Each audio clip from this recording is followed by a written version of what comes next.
હવે આપણે topic professor pole સેમ્યુએલનો અભિવ્યક્તિ પસંદગીનો સિદ્ધાંત હવે આપણે સમજીશું. વિશિષ્ટ રીતે વ્યક્ત કરેલી પસંદગીને અભિવ્યક્તિ પસંદગી કહેવામાં આવે છે. સર્વપ્રથમ આપણે તેની પ્રસ્તાવના, સાગ્રહક્રમ, નિરાગ્રહક્રમ, ધારણાઓ, આકૃતિ અને સડિયાતાપણું અને મર્યાદા અને સમાપન તે આપણે જોવાના છીએ. તો સર્વપ્રથમ પ્રસ્તાવનામાં શું કહેવામાં આવ્યું છે? ઈસવીસન 1842 થી 1924 દરમિયાન પ્રોફેસર માર્શલે દૃષ્ટિગુણ વિશ્લેષણના ખ્યાલ દ્વારા કિંમત અને માંગ વચ્ચેના વ્યસ્ત સંબંધને સમજાવ્યો હતો. પરંતુ દૃષ્ટિગુણ વિશ્લેષણની ઘણી મર્યાદાઓ હોવાથી પ્રોફેસર હિક્સ અને એલનના તટસ્થ રેખા દ્વારા કિંમત અને માંગ વચ્ચેના વ્યસ્ત સંબંધ અને સાથે આવક અસર, અવેજી અસર અને કિંમત અસરના ખ્યાલો આપ્યા. ત્યારબાદ પ્રોફેસર સ્લટસ્કીએ પણ કિંમત અને માંગ વચ્ચેનો વ્યસ્ત સંબંધ સમજાવ્યો હતો.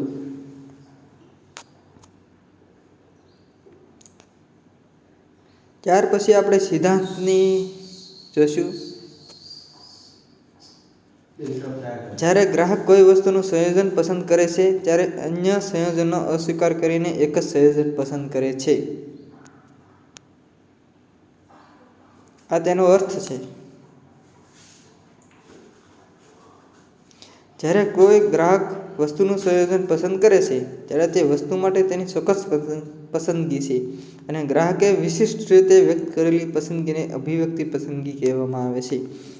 અભિવ્યક્તિ પસંદગીમાં ગ્રાહક બુદ્ધિપૂર્વક કે તાર્કિક રીતે વર્તન કે સમજણ ધરાવે તે જરૂરી નથી, પરંતુ એટલું સખત છે કે એક વખત તે સંયોજન પસંદ કરે છે તે એક સમાન પરિસ્થિતિમાં તે રીતે જ ભવિષ્યમાં પણ પસંદ કરે છે.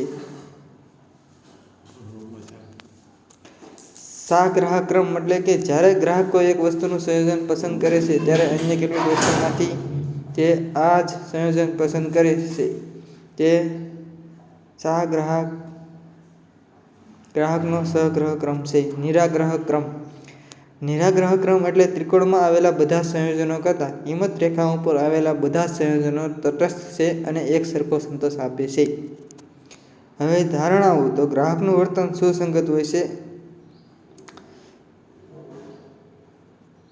બીજું છે આવકની માંગની મૂલ્ય સાપેક્ષતા ધન હોય છે. ગ્રાહક નિશ્ચિત ક્રમ પ્રમાણે વર્તન કરે છે. ગ્રાહકની બધી જ પસંદગી કિંમત રેખા ઉપરની જ હોય છે. ગ્રાહકને માત્ર ને માત્ર એક જ સંયોજન પસંદ કરવા દેવામાં આવે છે. હવે આપણે આકૃતિ જોઈશું. તો સામાન્ય વસ્તુના સંદર્ભમાં કિંમત વધતા. થોડીક આની અંદર આકૃતિની અંદર થોડીક ભૂલ છે. જે રેખા AB છે તેના માપમાં એ સાઈડની રેખા થોડીક વધારે લંબાવવામાં આવી છે. હવે આપણે આ આકૃતિની સમજૂતી જોઈશું. જાણે કે રેખા OX ઉપર વસ્તુઓ અને OY રેખા ઉપર Y વસ્તુઓ લેવામાં આવી છે.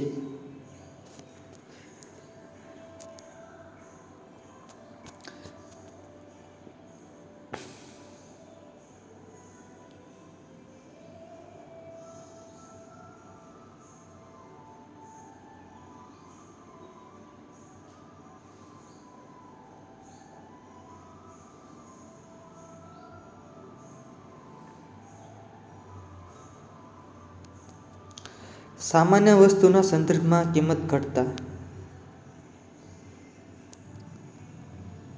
તે તેની આકૃતિ છે, આપણે જોઈ શકીએ છીએ. સામાન્ય વસ્તુના સંદર્ભમાં કિંમત વધતા.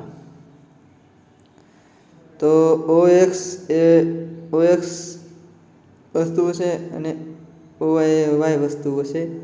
જ્યારે વસ્તુઓ L1 અને થાય છે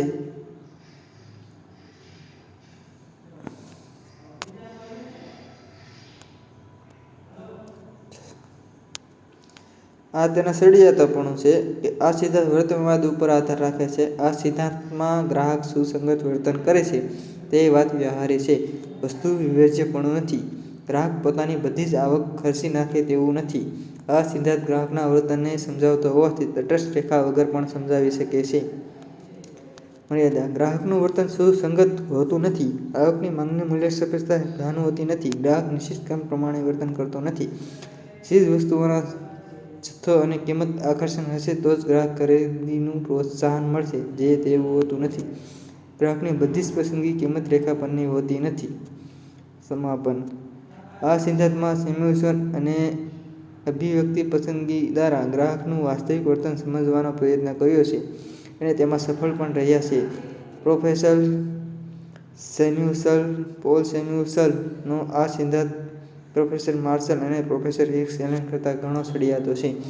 જો તમને આવી જ પીપીટી જોઈતી હોય